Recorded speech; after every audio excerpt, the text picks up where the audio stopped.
This is Buzzalong Cycling, the podcast that takes you on thrilling adventures in the world of cycling, ultracycling, and bikepacking. I'm your host, Sherry. Today's episode is sponsored by Buzzalong Coffee, a specialty coffee from Colombia to boost your next ride. Joining me today from Bogota, Colombia is Julian Manrique, director, cinematographer, ultracyclist, and winner of the 2023 Transcordilleras Unsupported race across the Colombian Andes. Welcome to the show, Julian. Thank you very much, Sherry. It's great being here and it's great having a chat with you. Awesome. Actually, Julian and I met during Transiberica last year. He's the most cheerful and fun rider I bump into on the road. But I'm curious, Julian, how did you get into ultracycling? What's your story? Well, I mean, ultracycling started like as a random series of meetings and like the randomness of life because I met Lyle Wilcox while she was here in Colombia scouting for a huge project that they have about Conservation International in the Colombian Paramos.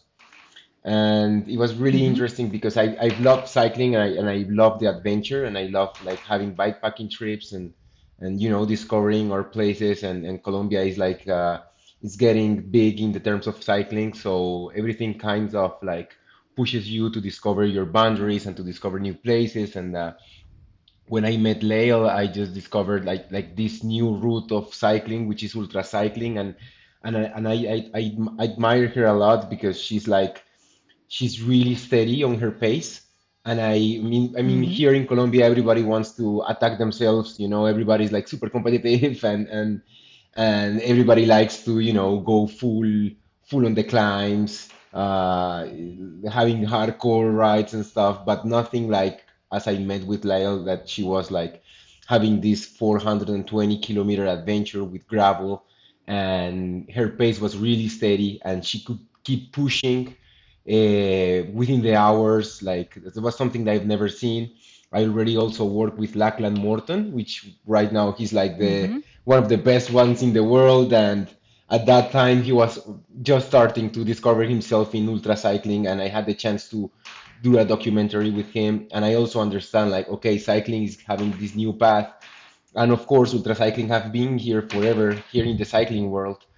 And but Mm-hmm. for us in Colombia, it's like something new, and having these people coming here to make a little bit more of a scene and bringing people in and discovering all these new phases of cycling. So I discovered that I mean I was with Lael on her 420 kilometer trip. I was with her for 150 or something, and I got really Mm-hmm. excited because I said, like, I can also do this, and I like this is what I like, and Lael was not fearful of the night or the cold or anything. She just kept pushing, and I like this sensation of being in adventure, like being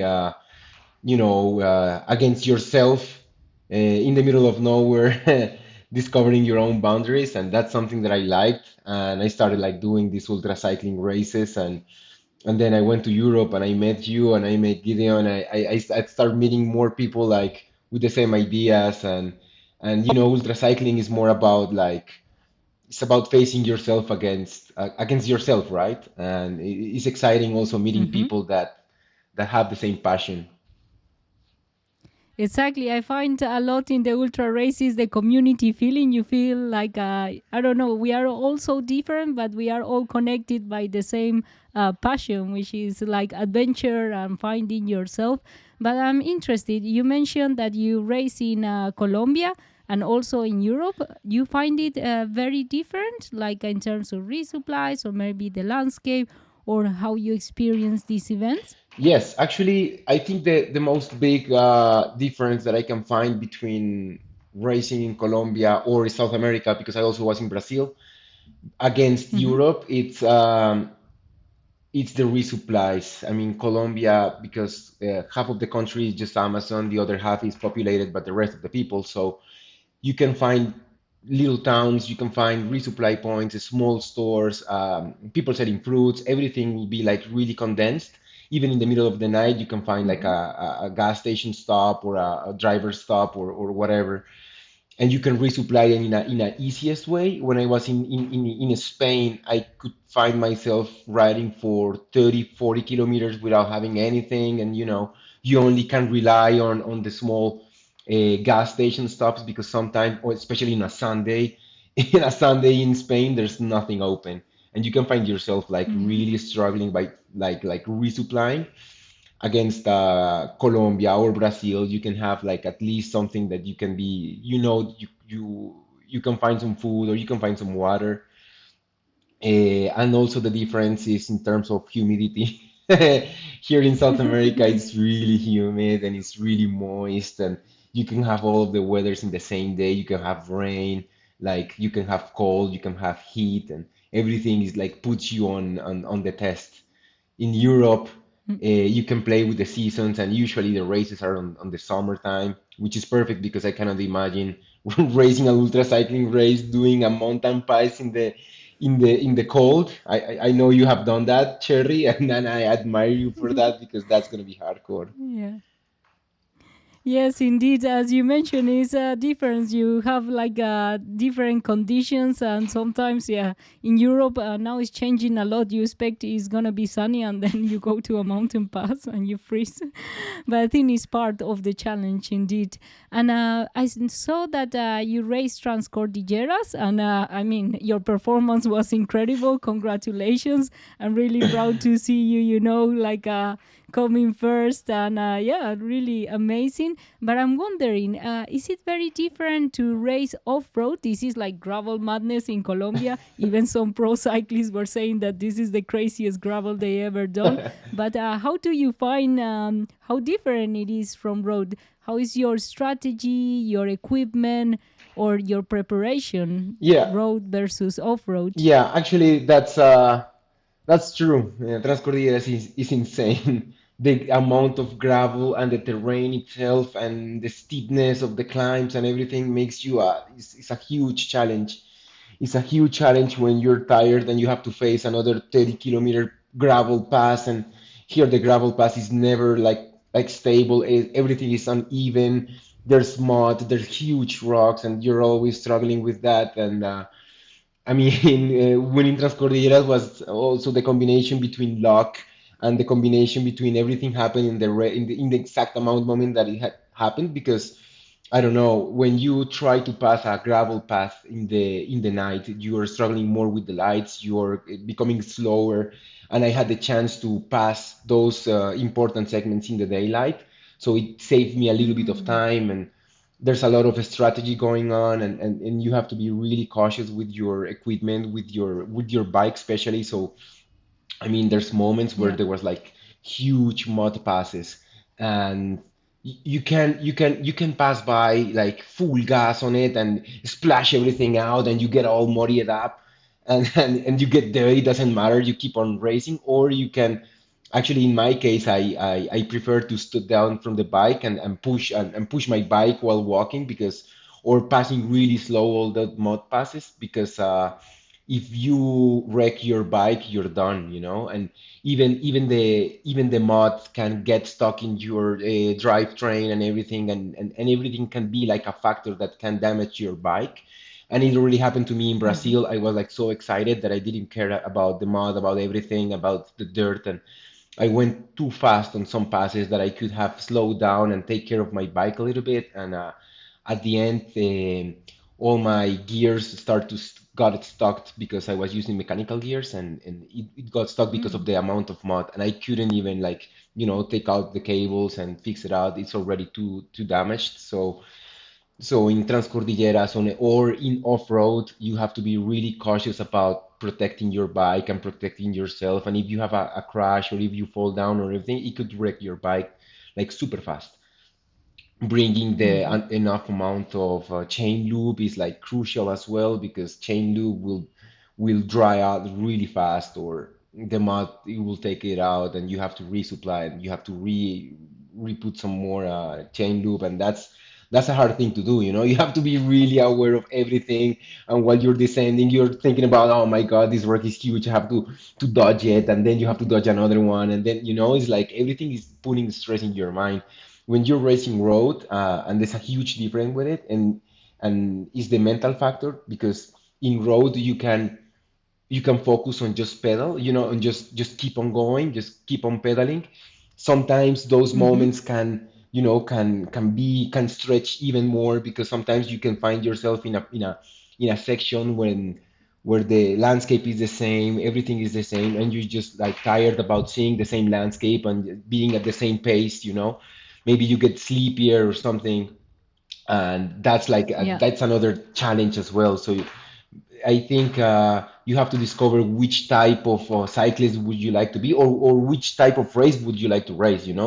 I cannot imagine having Mm-hmm. the same Transiberica distance in a gravel race. That would be insane. So choosing your right race and the experience that you want to have is also like crucial to have fun. It's like the response of having fun on these challenges, right? Yeah, exactly. I find what you said, like, especially in Transiberica, there's an element of luck. I remember if we would have gone through that storm in Rio Cuervo on time, we would have saved a lot of time. Yeah. I remember you telling me the story about having to stop because there was like a hail. I remember you told me something like this. Can you Yeah. talk So I mean, about it? so when we are in race mode, you just want to keep on pushing, and sometimes you see a huge black cloud coming in, and you're like, oh man, this might get messy. And I keep on pushing, of course. And after a few kilometers of getting out of the town, definitely the cloud was coming after me, and I start seeing hail, and I start seeing like thunders and really close to me, and I got like really scared. And when with the thunders and the storms, you cannot get under a tree, or you will get like electrified. So I had to get in the middle of the field. I just threw my bike, and I went into the emergency blanket, like seeing all these huge thunders coming around me, and I was like, oh my God, this is insane. And everything passes also really fast. So it was like 20 minutes with huge like rainstorm with hail and this storm coming in. And then after 20 minutes, everything was like sunny again. And it was like, oh my God, this is really insane. And you have to be prepared, or you have to be a little bit aware about the weather and your surroundings. So that was, yeah, I think it was one of the hardest experience I ever had. Yes, indeed, I can imagine.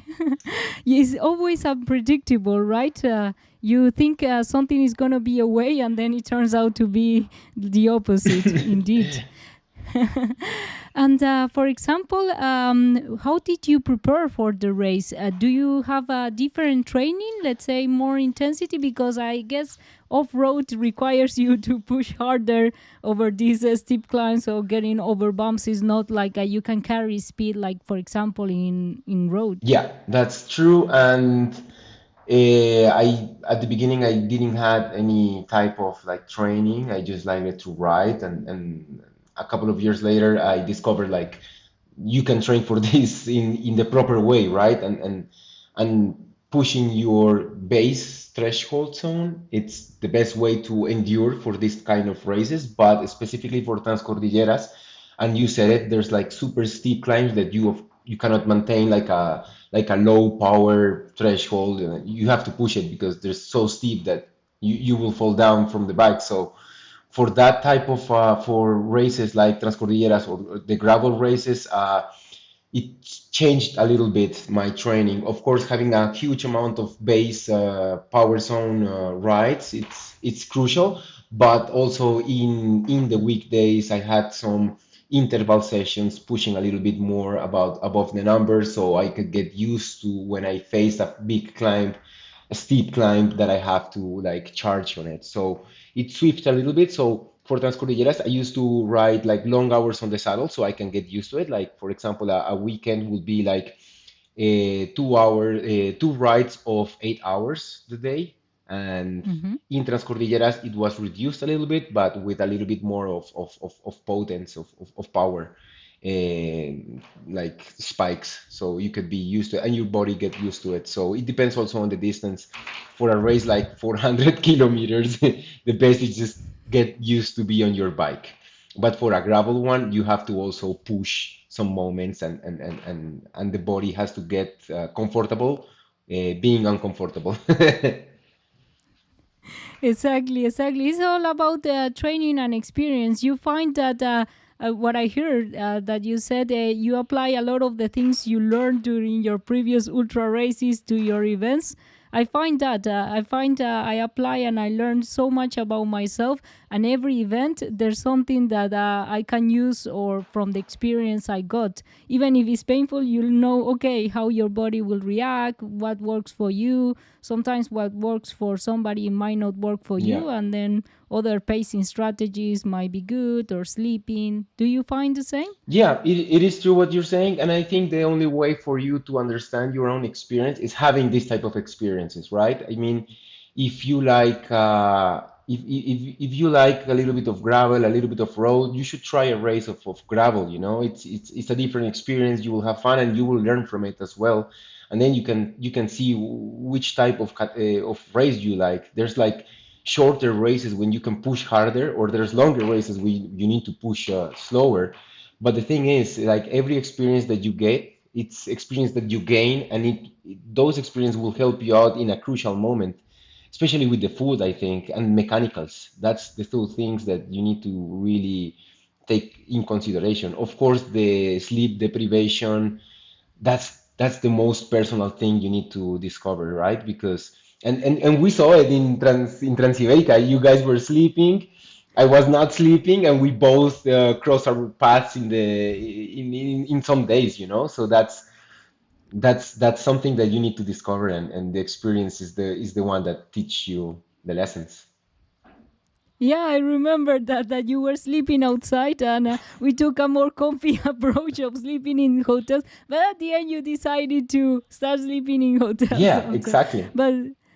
But for Transcordilleras, did you sleep outside most of the time? I think it was a bit more under pressure, I will say. So you wanted to save as much time as possible. Yeah. So what was your strategy? You were just taking out the BB and sleeping in a bus stop, or how did you manage this? Yeah, so for Transcordilleras, I knew that there was only going to be one place where you're going to be like really exposed, and I was hoping I didn't have to pass that section at the night. When I realized I was winning the race, of course, I just tried to push as much as I can. And the first day, I didn't sleep at all. The second day, I had to sleep, so I went to well, actually, the checkpoint is a hotel, so I slept for 3 hours, Mhm. and that was the only moment when I slept. I slept like 3 hours, using some power naps sometimes, but I was like really, really, really trying to push myself out because I wanted to win it. I mean, I wasn't expecting to win, so I was trying to defend my position. And there was only a huge mountain pass, which is almost 3,400 meters of altitude, and it's really, really cold when it's getting the night. So, and I unfortunately had to pass that section in the night, and I got really tired, and I had to stop to sleep. So I got my BB sack, emergency BB bag, and I Mhm. had to sleep in the high peak at that elevation, and it was really challenging. But I knew I couldn't descend without getting like a micro sleep or something. You know, that's really dangerous. So I decided just to sleep, and I got my thermal blanket BB bag, and you just crawl into a survival position, and you put it on top of it. And actually, I got used to have some sleep by forcing this type of things. And I knew that I had to sleep at least 20 or 30 minutes. I ended up sleeping like almost an hour. And, Mhm. actually, those BB bags are impressive. It is like impressive to see how you can maintain a little bit of your warmth by only being with it. So I mean, I knew it, and I knew that if I'm gonna be on a race like this, I had to have something for my own security, and that thermal blanket is crucial. So that saved me and saved my race, and then I could sleep and I could descend like more securely. And yeah, I mean, sleep deprivation is something really to take in consideration. And you said, Cherry, is like if you have the chance to sleep a little bit, you will be faster at the end. So it's a hard decision though. You need to find it out. Exactly. For example, the last race, what you said, having an emergency blanket, I think everybody should have one if they are planning to do an ultra race. That also saved me. I was having hypothermia in the middle of the night. Didn't know how to change even the battery of my SRAM shifter. So I was like, I don't know what to do. Then I put the emergency blanket, I wrap it around my body, and somehow kept on riding, and that was a lifesaver. So, totally agree. You should have one of those in your kit. Yeah, so what we were saying, like sleeping equipment. So, we have the air mattress. Do you use a air mattress? I actually was thinking about Yeah, carrying I one. used it for Transiberica, and in the 10-day race, I used it three nights, which is okay. I mean, I think it's definitely it helps you out with your sleep, and it helps you out with being a little bit more comfortable. I bought one from Amazon, and it's like super lightweight and everything, and it actually got the job done. So. But a race like Transcordilleras, for example, I didn't brought any mattress because I knew I wasn't going to sleep that much. And in Colombia, you Mm-hmm. have a lot of hotels and places where you can sleep, and that's a better choice. In Spain, sometimes you found like lost without anything to stay, to sleep or something, and I was so tired, so I just decided to inflate my mattress and take a nap. But yeah, it's important where the place where you're racing, you decide to bring it or not. And adapting yourself, like if you have a plan, but you see that your plan is not the best one, and then you start seeing the other plans. I mean, if you adapt, you overcome. And that's important to know, if everything changes in a race, everything can definitely change, and you need to be prepared for it. Exactly. But it's not all suffering. So, what's the part you enjoy the most from Transcordilleras or the races you've been that you are like this wow moment?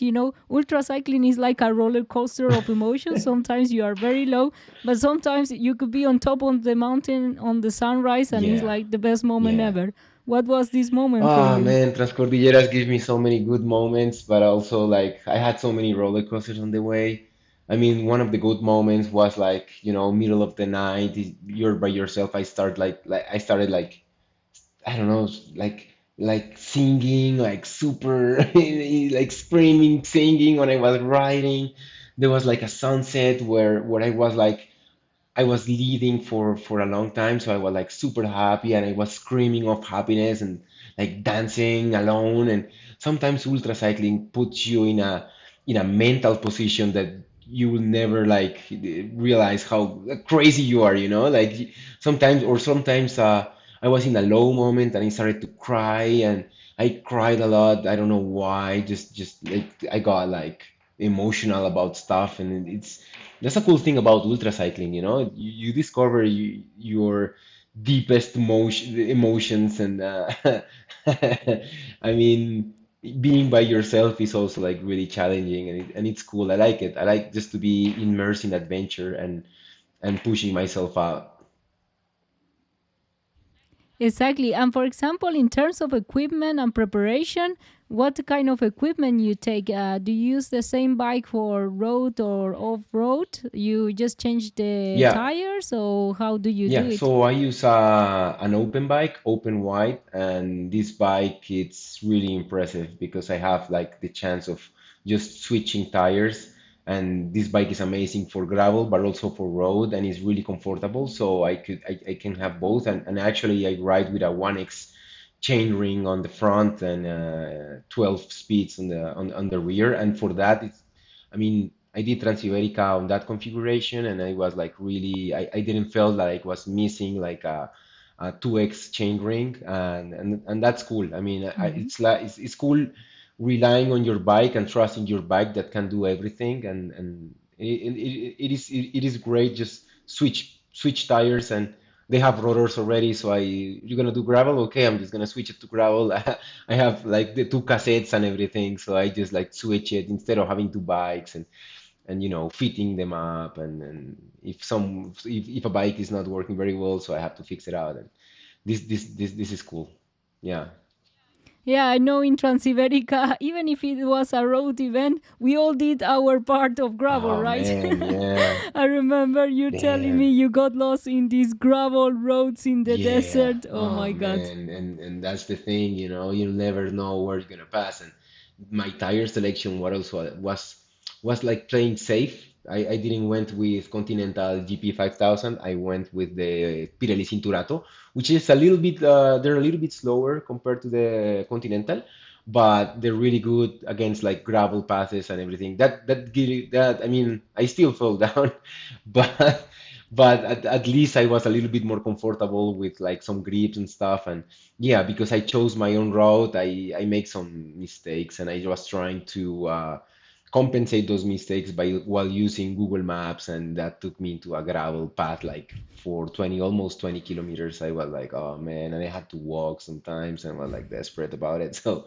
you have to, I mean, Yeah. these decisions are really crucial. And the cool thing is that you can prepare yourself. And my advice is just, if you have a couple of different tires, just try them on. I mean, in Transiberica, we saw people going on gravel bikes, by the way, and they got on the shortcuts, on the gravel shortcuts, and they were like really effective. So, I mean, these races is for you to unveil them, to discover whatever you want.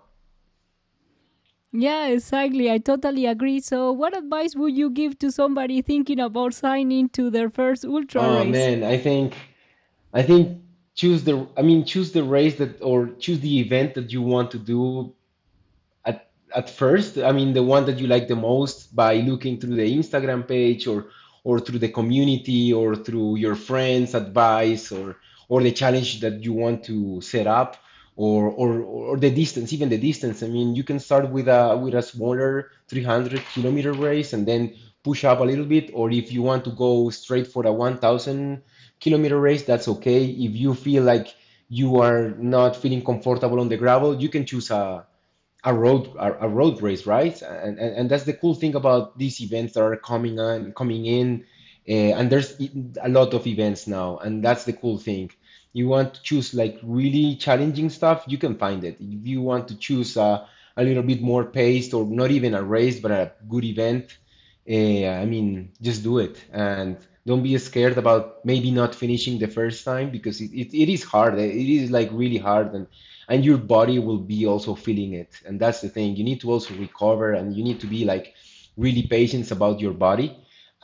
So just definitely my advice would be just to go in. I mean, if you don't feel secure, so don't choose a longer route, just choose a smaller one. And I don't know, I like how you guys train back in the Netherlands, because in wintertime you don't have like long distance stuff. You go on how do you do, you train for the summer, or how is it, how you do, Cherry? Well, here in the Netherlands it's very cold in winter, so we try to escape maybe to Colombia, like we did this year.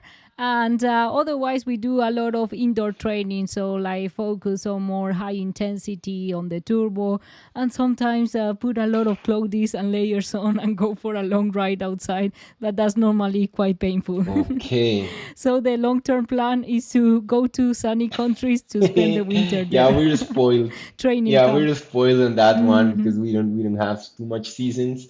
We have a lot of rain though, but it's really good to have a place where you can ride 24/7. We don't no issues. And yeah. So yeah, I mean, just love racing, or just riding bikes, man. It's the best thing you can do. Just ride your bike, and if you feel like you want to put a challenge, you can start with the challenge that you want. It's like an open box for you to discover. Exactly. And what's next for you, Julian? Any events on the calendar? Well, yeah, I actually, man, I will play it a little bit. I mean, I already did Transcordilleras this year, which was really great, but also it took too much of my fitness, and I'm Hmm. still like getting again to ride a little bit more steady, because I mean, I am not a professional cyclist, and I don't have like unlimited time for ride my bike. I actually work in the office, at the office, every single day. I mean, I have the weekends, but sometimes I have to film and I have to work. But that doesn't stop me to ride. But whenever I can and whenever I'm here, I try to ride. And this year, I might go to Brazil biking man for a 1,000 kilometer race with 19,000 elevation gain. Next year, I will prepare myself for the Transcontinental. That will be like my biggest challenge so far, and I'm super excited about what you're gonna learn from it, Cherry. Oh wow, yes, indeed. I think I will have some insights of the race Yeah. there. Yeah, that's a bucket list one. I think for most ultra cyclists, Yeah, right? that's the thing. And then I'm planning to do some like local races here. The cycling community and the gravel community is growing a lot. With Terradosa, which are my sponsors and are like one of the ambassadors of the gravel culture. There's a lot of nice events and activities, and actually the whole community is bringing up some more gravel stuff, more gravel events, and some ultra cycling races. There are actually some free events for everyone, So that's cool. And Mm. and I actually in 2 weeks I'm gonna be in a Everest in Rome, 400 kilometers with 10,000 elevation gain, and you have to do it below 36 hours.